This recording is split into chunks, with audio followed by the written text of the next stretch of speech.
Nous continuons avec la Tunisie. Une nouvelle demande de libération de l'homme d'affaires Nabil Karoui, détenu en prison et en lice pour le second tour de la présidentielle, a été rejetée mercredi. C'est ce qu'ont indiqué ses avocats. Le juge a refusé de statuer, se déclarant incompétent, a indiqué maître Kamel Ben Messoud, qui a déposé mardi une demande de libération auprès du juge d'instruction chargé du dossier.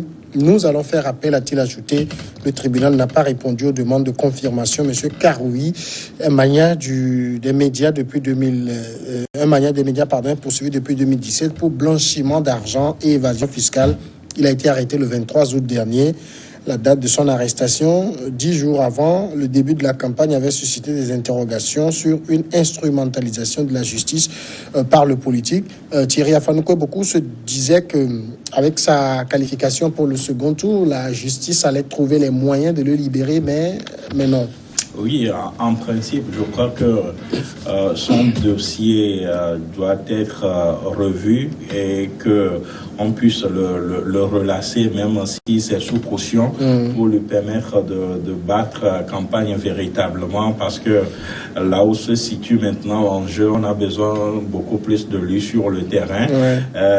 Mais à voir comment ça se passe dans ce pays, je crois, on en a parlé, on a comme l'impression que c'est une affaire signalée, en ce sens que le pouvoir actuel tire profit, et l'ancien Premier ministre, ou bien le Premier ministre sortant, Youssef Chahed, qui était aussi candidat, il croyait que il allait passer au premier tour, mais malheureusement les Tunisiens ont décidé autrement. Je crois que ce qui se passe aujourd'hui en Tunisie est spectaculaire, en ce sens que le gars, même étant en prison, il continue de peser, voilà, de peser. Il continue de faire parler de lui, parce que tout cela aussi participe en quelque sorte à sa campagne. Hein. Oui, on est en train de faire sa popularité sans trop le vouloir, et il en tire profit. Mais j'ose croire que si ça continue ainsi, on attend de voir les jeux d'alliance, les reports de voix, pour voir si cela peut influencer ou faire fléchir la justice pour qu'il soit libéré. Aujourd'hui, les Tunisiens ont un autre problème, parce que ils viennent de perdre leur ancien président, même si beaucoup ne gardent pas un bon souvenir de lui. C'est un président qui a dirigé ce pays pendant plus de 20 ans. Il n'y a pas que de mauvaises actions dans ce qu'il a fait quand il était à la tête de ce pays. Alors, les gens ont trouvé quand même que c'était assez curieux au niveau de la Tunisie de maintenir en prison un candidat que la justice accepte quand même qu'il fasse campagne. Le voilà qualifié au second tour. Il risque, si ça continue, de faire campagne pour le second tour depuis ses barreaux. Non, ça prouve qu'il y a quelque chose. Là, il y a tout d'abord, la justice n'est pas indépendante en quelque sorte. La justice, où elle est indépendante. Elle peut aussi être indépendante. Oui, elle est indépendante. La justice dit, non, on le libère, mais il y a le politique qui joue beaucoup plus. Ça veut dire simplement qu'on a beaucoup plus peur de lui. Mais on a beaucoup plus peur de lui. Peut-être on peut avoir raison. Quand on reproche à quelqu'un le blanchiment d'argent et des fraudes fiscales. Et celui-là, on va lui remettre le pouvoir. Quel exemple donne-t-il? Donc, il me semble qu'il y a tout ça. Mais au-delà de tout ça, c'est beaucoup plus politique. Parce qu'on a peur de lui, on sait qu'il va gagner et qu'il va dépenser. Il va sortir des sous, il va convaincre. Déjà, même avant la campagne, c'est un philanthrope, il en distribue. Il en distribue à vous. N'oubliez pas que les Tunisiens souffrent. Les Tunisiens, ils manquent de sous, ils manquent du quotidien. Depuis la chute de Ben Ali, le pays n'est plus comme avant. Bon, avec Ben Ali, il y avait un certain nombre de choses quand même, mais le fait que la chute de Ben Ali a entraîné un certain nombre de choses. Le chômage qui est allé en crescendo. Plus de 15%. Plus de 15%. Il y a, les entreprises ne sont plus en forme. Il y a un certain nombre de choses. Économiquement, le pays est à terre. Oui, parce qu'il n'y a plus de stabilité. Il n'y a plus de stabilité politique. Donc, quand quelqu'un vient comme ça et distribue de l'argent, on se dit, quoi qu'on puisse lui reprocher, il a un peu d'argent. S'il vient, il va lui être difficile de voler. C'est ça, en fait. Donc, on dit, par rapport à son concurrent direct, on dit non, ce monsieur, au moins, il a l'argent. Quand il va venir, il va arriver au pouvoir, il va lui être difficile de voler. Il va peut-être consacrer une grande partie de ses sous à diriger, je sais pas, au pays. Et donc, les jeunes vont trouver à faire, les centres de santé vont être réhabilités. Généralement, quand les gens pensent ça, ils se trompent. Le Bénin est un exemple. Quand Talon est arrivé, tout le monde croyait que c'était le Messie. Mais peut-être il est pire que le diable actuellement. Mais vous savez, ce problème-là est difficile. Parce que c'est ça, en fait, qui s'est passé en France avec Fillon. Oui. Et ça qui s'est passé en France avec Fillon. Fillon dit, sur une chaîne française, s'il venait, que je sois mis en examen, je retire ma candidature. Et après, quelques temps après, on lui sort cette affaire de Penelope Gates et on lui dit que ta femme a gagné illicitement l'argent public. Ses enfants. Ses enfants aussi. Et il y a François de Rugy, un proche de Sarkozy, qui lui a offert au moins 3 vestes aussi. Donc, qui s'est fâché. Donc, après, tout a été déballé. Fillon s'est retrouvé dans une situation compliquée. Il n'a pas retiré sa candidature. Il est allé jusqu'au bout et il a perdu au premier tour. Vous imaginez, au premier tour, il y a Macron qui passe et la dame Le Pen qui arrive. Vous imaginez, ça veut dire les Français l'ont sanctionné. Les Français ne voudraient peut-être pas mettre à la tête de leur pays quelqu'un, entre guillemets, de corrompu ou à qui on reproche un certain nombre d'actes. Cette histoire de corrompu là, je crois que tous les politiques sont dedans. Ils sont dedans. C'est leur quotidien en fait. Et ce que moi je voulais faire observer aussi, c'est que celui qui est emprisonné, Nabil Karoui, je crois que lui et son équipe doivent comprendre que maintenant faut plus jouer la carte de la confrontation. Maintenant, il faut rentrer en négociation avec le régime actuel pour obtenir sa libération. Parce que s'il donne des garanties au pouvoir actuel, je crois que ça peut lui faciliter sa libération et qui sait peut-être dans un mois, puisque les élections auront lieu dans un mois, il pourrait l'emporter. Mais si c'est toujours la confrontation, je ne crois pas que ce régime-là ou le pouvoir actuel va se laisser faire. Donc, il est de bon temps que les avocats de Karoui puissent rentrer véritablement en négociation, parce que je l'ai dit que peut-être c'est une affaire signalée, et quand c'est une affaire signalée, c'est téléguidé depuis le pouvoir. Et donc quand c'est comme ça, et vous voyez que c'est compliqué, parce que n'oubliez pas que le Premier ministre sortant a confié la gestion du pouvoir au ministre de la Justice. Donc vous voyez, or si le Premier ministre a confié la gestion du pouvoir du pays au Premier ministre, c'est parce que c'est sûr que c'est son homme. Donc vous voyez un peu, donc il est de bon temps qu'on ne puisse pas continuer dans la confrontation, mais qu'on puisse rentrer en négociation pour permettre à Karoui de sortir de prison et de battre campagne et de l'emporter. Et puis il faut jouer aussi rapidement sur les jeux d'alliance pour faire reporter les voix des autres candidats sur sa personnalité. Alors ici aussi, parce que selon beaucoup d'observateurs, le calendrier de son arrestation est assez curieux. L'affaire date de 2017, on attend 2019 et on attend la veille de la campagne pour le mettre en prison. Non, ça arrive. Son problème, c'est que le pouvoir qui est là ne veut pas de lui. Ça s'est passé en France avec Dominique de Villepin. Il n'a pas donné des garanties. Vous savez, non, quand on a le pouvoir, on cherche à contrôler la justice. Et moi, je dis même que la justice n'est indépendante dans aucun pays. La justice, c'est-à-dire quand vous voulez le prouver, ne contrôlez pas la justice, ça veut dire on peut vous sauter à n'importe quel moment. Un juge va se lever du jour au lendemain et dire bon, je destitue, il y a tête, donc allez chercher le président de la République. Donc, c'est-à-dire quand on a l'exécutif, il faut chercher à avoir en quelque sorte une même mise sur la justice. Parce que, regardez, le patron de la justice, c'est qui? C'est le gouvernement. Le ministre de la justice, il est le patron de la justice. Donc, c'est là où je dis souvent qu'il est difficile que la justice soit totalement indépendante. Regardez, ça s'est passé un peu avec Dominique de Villepin. Ouais. C'est ça qui a été Premier ministre en France. Un ami à Sarkozy qui a beaucoup joué dans le rapprochement Chirac-Sarkozy. Et maintenant, Sarkozy devient un président. Dominique de Villepin arrivé à un moment donné, il était beaucoup plus populaire. Et il voulait se positionner en 2012. On l'a cassé. Hein. Sarkozy dit, on va sortir l'affaire, je me rappelle plus trop cette affaire.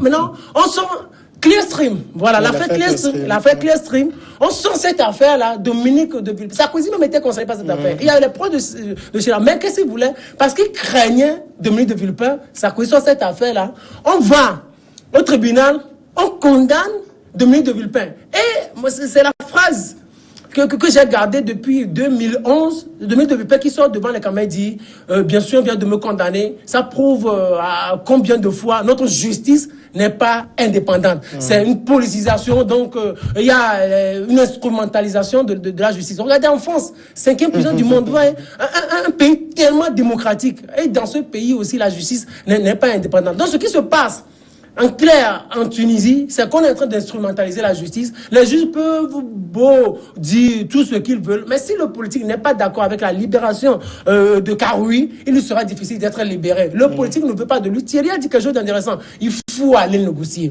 Oui, parce que s'il veut chercher, il va chercher à affronter ou à sortir toutes ces cartes intellectuelles ou avec un peu d'argent, tout ça, ça va être difficile. Il faut mais la situation de Karoui aujourd'hui, c'est que c'est depuis la prison qu'il se qualifie au second tour. Il a quel intérêt à aller négocier s'il a déjà eu une popularité avec son emprisonnement? Il a un handicap, si bien même qu'il a toutes les chances de remporter ces élections. L'handicap, c'est qu'il est en prison. Ça dit que ce qui se passe actuellement, il n'y a pas de... Comment on dit ça? Il n'y a pas d'exemple quelque part sur qui s'appuyer pour dire voilà le président ou le candidat emprisonné remporte haut les mains les élections. Donc, s'il ne s'entend pas avec le pouvoir actuel, il lui serait difficile de passer. Parce que l'handicap, c'est qu'il est en prison. Et le pouvoir même peut battre campagne contre lui. C'est pour cela, moi, je disais, ça serait intéressant. Oui, mais moi, ce que vous dites, c'est intéressant parce que si le pouvoir fait campagne contre lui, ça s'est déjà passé au premier tour. Parce que le Premier ministre était candidat, il a fait campagne, donc naturellement contre lui. Mais les gens vont se dire, c'est parce que Karoui représente quelque chose de fort et tout, que le pouvoir est contre lui. Et finalement, il va bénéficier de la publicité. Vous pouvez beau représenter des choses. Je donne l'exemple du Togo. J'écris sur Olympio. Mais le aussi monsieur, aussi populaire qu'il est, il n'a jamais été président du Togo. Combien de fois on nous a dit qu'il a remporté les élections, mais il n'a jamais il n'a jamais eu le pouvoir. Je crois que pour devenir président, ce n'est pas seulement en Afrique, mais dans d'autres pays, ce n'est pas seulement en Occident, mais aussi en Afrique, pour devenir Premier ministre, il faut être porté par des lobbies. Vous voyez un peu ce que je suis en train de dire. Donc, si il ne donne pas de garantie, parce que l'ère après Ben Ali, c'est le pouvoir actuel qui a régenté le pays depuis 2011 jusqu'à aujourd'hui. Donc, eux aussi, c'est eux qui ont la même mise sur le système. Donc, quelqu'un d'autre ne pourra venir si il n'a pas le consentement du pouvoir actuel. Le Premier ministre n'était pas parti à ces élections pour les perdre. Mais peut-être qu'il y a un minimum de démocratie ou de transparence dans le scrutin. C'est pour cela que le Premier ministre n'a pas passé le cap du premier tour. Mais n'oubliez pas que c'est eux qui tiennent toujours le cap. À tout moment, ils peuvent faire balancer le truc d'un côté ou d'un autre. Et ce qui est aussi dangereux, c'est que si jamais Karoui gagnait ces élections et que ces élections sont truquées, je crains que le pays ne retombe dans les violences. Parce que les Arabes, vous m'excusez, les Africains arabes ne sont pas aussi passifs ou je ne sais pas... Et oui, comme les autres peuples africains, eux, c'est des gens qui réagissent. Donc, s'il gagne et que jamais on lui vole sa victoire, je crois que le pouvoir qui sera installé, le pays lui sera difficilement gouvernable, en ce sens que le monsieur, il est très populaire dans les milieux défavorisés. Mais ici, l'avantage peut-être pour Karoui, c'est que celui qui est arrivé en tête, Kais, lui, Kais Saied, il a refusé toute alliance. Il dit qu'il ne fait pas d'alliance. Il est là, celui qui veut peut s'approcher de lui. Donc, le plus fréquentable aujourd'hui reste Karoui. Non, le plus fréquentable. Non, c'est qu'il ne veut pas être redevable à ces personnes qui vont dire, écoutez, si jamais vous êtes devenu président, c'est grâce au report de nos voix. Donc, il veut avoir les mains libres si jamais il passait au deuxième tour et devenait président. Parce qu'il est élu, en tout cas sur la base d'un programme. Si jamais c'est à cause des alliances qu'il devient président, il lui serait difficile de dérouler son programme. Écoutez, dans l'histoire, ce n'est pas Karoui seul qui est en prison. Il y a eu Sylvanus Olympie aussi, qui était en prison en 1950. Bon, lui, peut-être que lui n'était même pas candidat à l'époque.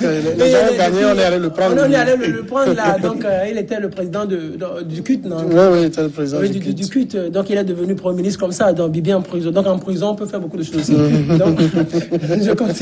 Non, le problème, c'est que quand celui qui arrive en tête au premier tour se prononce ainsi, c'est qu'il a des tentacules déjà. Peut-être qu'il sait qu'il a l'appui du pouvoir. Et les autres... Il a fait campagne, enfin, le thème de sa campagne, c'est qu'il est anti-système. Non, il va dire anti-système. C'est un discours. C'est un discours. C'est pour séduire l'électorat. Entre le discours du candidat et être président, c'est le jour et la nuit. Regardez ce qui s'est passé avec Trump. Trump était anti-système, l'establishment. Mais quand il a pris le pouvoir, le discours a changé. Vous voyez, donc c'est un discours politique aussi idéologique, soit-il. Donc on peut applaudir ça des deux mains. Mais il sait qu'il a déjà peut-être il sait qu'il a déjà le pouvoir. Mais le problème... Pas évident, parce que l'écart entre les deux hommes... Oui, 18 heures. Moins de 3 points. Vous voulez parler de Gbagbo et Ouattara qui arrive au deuxième tour, qui devient président après. Donc, il ne faut pas perdre de vue que si jamais Karoui est libéré, il va monter en côte de popularité. Donc, il faut calmer ça, il faut chercher à le faire taire. Et aussi, mais le pouvoir a des arguments bien solides. Moi, je pense qu'on peut... Les élections ne sont pas transparentes. On peut quand même chercher à truquer un peu. On peut chercher à truquer un peu. Parce que si l'écart est faible. Si le cas est faible, on peut chercher à truquer un peu. Parce que le pouvoir a des arguments solides. Et le pouvoir va dire, regardez, nous venons de très loin, avec un Ben Ali corrompu, tout ce que nous avons, on a trouvé des milliards, des devises étrangères chez lui, et tout ça avec des lingots d'or. Donc ce monsieur, le peuple n'a pas voulu de lui, c'est pour cela qu'on l'a chassé. Et aujourd'hui, regardez avec tout ce que nous avons, évasion fiscale, fraude fiscale, blanchiment d'argent. Donc ce monsieur, quel exemple vous voulez qu'on donne au reste du monde par rapport à la gouvernance de la Tunisie? Il faut qu'on montre au reste du monde que nous avons choisi, nous avons opté pour la démocratie. Et quand on opte pour la démocratie, il faut lutter contre l'impunité, il faut lutter contre la corruption. Donc ils ont des arguments intellectuellement et politiquement solides. C'est-à-dire, là, ils peuvent aller convaincre des partenaires. N'oubliez pas aussi qu'il y a le FMI, la Banque mondiale, on aura besoin, les Tunisiens auront besoin d'eux pour venir. Et quand ils viennent, ils vont imposer leur ajustement structurel. Donc, il y a un certain nombre de choses, quoi. La pause et après, c'est le Togo.